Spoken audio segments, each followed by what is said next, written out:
In Scotland, it's the Loch Ness Monster. In New York's Lake Champlain, it's Champ. There's Ogopogo in British Columbia. And finally, in Cadborosaurus Bay, Canada, it's the legendary Caddy. The thing I noticed most about it was its eyes, that they were big and they were serpent-like. The odor from it was just incredible. It permeated, it made you want to vomit. It went down and a hump came up, and then it went down and another hump came up, and it was like it was moving. Cadborosaurus, Caddy for short, is the sea monster of Cadborosaurus Bay. Many people believe that this is the carcass of just such a creature. Computer enhancement gives us an idea of what it might have looked like before it was eaten by a whale. In 1937, there was a whaling station in the north part of British Columbia, and one of the whale boats harpooned this big sperm whale about 6 hours run from the whaling station, towed it back, and the flensers got to it fairly quickly. Flensers are the workers who butcher the whales once they're brought to the shore. Inside the stomach of this one, they made an astonishing find. I came across this incredible snake-like thing. None of them had ever seen it before in years of whaling and flensing. They knew it was something different. James Wakeland, then a 24-year-old blacksmith, saw the creature with his own eyes. I don't know. I got no idea what it is. I haven't got a clue. Never seen anything like it. And I guess somebody thought, oh, that's a queer looking affair there. We better get the manager. And he got it brought down and he took the pictures.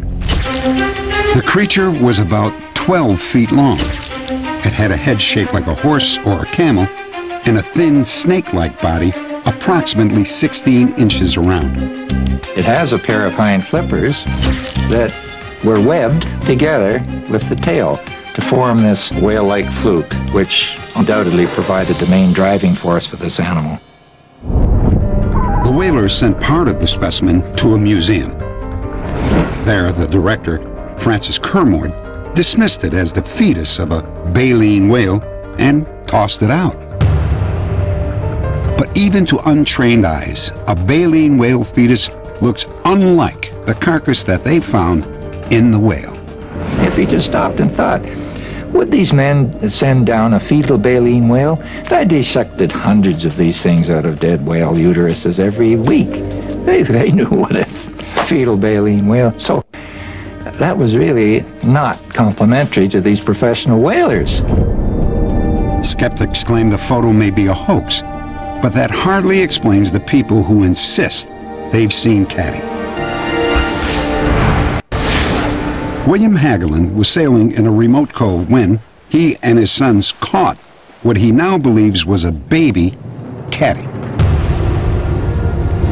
Looked like a little garter snake, about 16 inches long, maybe the thickness of my thumb. But it had a little shoulders with little flippers on its shoulders, and a bit of a neck, not much, but and a head on it with two bright brown eyes looking at us. Hagelin sketched the animal in detail. He wanted to take it to the nearest biology station, but he was at least a day away. Through the evening, I could hear this little thing making quite a fuss in the bucket that we'd put it into. You could see that he was quite terrified and quite put out with all of this, so I felt that maybe if we tried to hold him over a night that he might perish. I just, after a great deal of soul searching, decided to put it back in the water and leave it be. For the second time, what was thought to be a caddy was thrown back in the bay. With the help of a paleontologist, we applied computer animation to the photographs of Cadborosaurus. A caddy 7 meters long would probably have at least 360 vertebrae. That would give it enough flexibility to form the hoops so often seen by eyewitnesses. But unlike a snake, which can only wiggle from side to side, a Cadborosaurus could move itself forward using its tail flute and steering with its forefins like a sea lion. At least 6 times a year, there are sightings of this exact creature. I was walking my dog Lady, and as we were coming down the path to the beach, she was struggling to get away from me. She just didn't want to go to the beach. Finally, I pulled her, and she got closer, and as I turned to look down, I saw this face looking at me. And it was shaped like a horse face, and there were eyes that were like a snake. And as I looked at it, it looked at me, and then it dropped its head below the cliff. It sort of took my breath away when I saw it. Heard a sound, thought it was probably a whale or something, looked out, didn't see much, and heard it again and saw like a strange head out of the water about 50, 60 feet away. It had the definite snout with a big, large head, really rocky looking. A really greeny black color, almost like a garbage bag color. It was a very odd looking thing. It had two vertical hoops.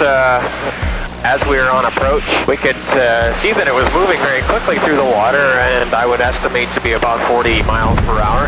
And we could actually see through the two hoops. We could see, what was on the other side of the hoop. So that was very strange. It was the most unique thing I've ever seen in the waters around here. I've seen, lots of different things, but I've never seen something like that. It's just a question of time until somebody viewing, one of the 6 or 8 people who see it every year, is going to luck in with either a still camera or a video. But it's such a rare occasion that at the moment we can only say the animal is rare, but it's there. Skeptics claim caddy eyewitnesses are mistaken. They believe they're probably seeing humpback whales, elephant seals, basking sharks, or maybe a herd of sea lions. Hopefully, the next person to get a hold of the caddy will resist the urge to dump it back in the bay. Maybe then this unsolved mystery will finally be solved.